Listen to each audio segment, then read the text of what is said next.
Anurag digital recording studio Begusarai.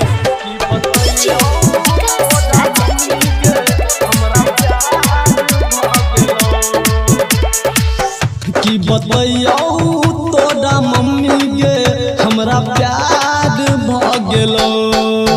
की बतैयो तोरा mummy गे हमरा प्यार भ गेलो।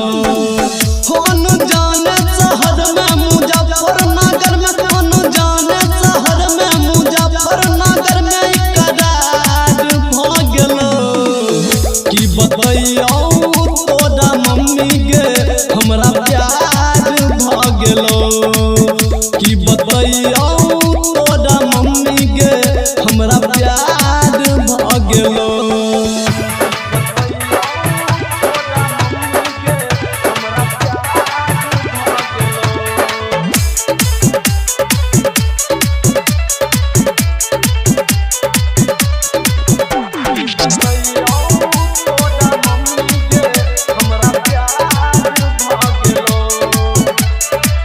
घूम रहियो हम गे मम्मी नौकरी के तलाश में गे मम्मी, नौकरी के तलाश में। उ दीवानी कॉलेज के साथी पढ़ रहो क्लास में गे मम्मी, पढ़ रहो क्लास में। घूम रहियो हम गे मम्मी नौकरी के तलाश में। कॉलेज के साथी पढ़ रहो क्लास में।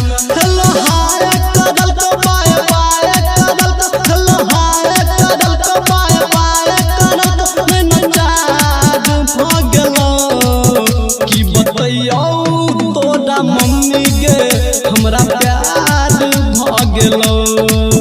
की बतैयो तोरा मम्मी गे हमरा प्यार भ गेलो।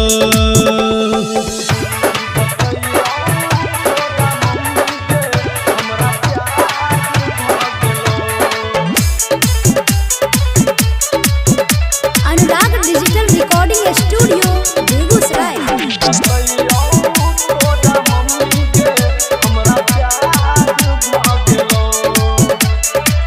धीरज बन के भेजला गे मम्मी कम बोला परदेश में गे मम्मी, कम बोला परदेश में।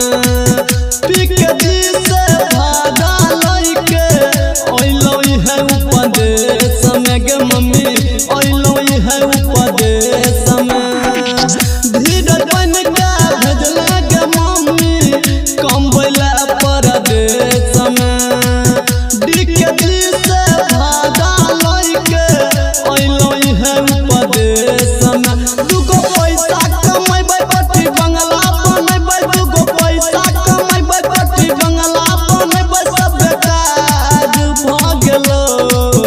की बतैयो तोरा मम्मी गे हमरा प्यार भ गेलो।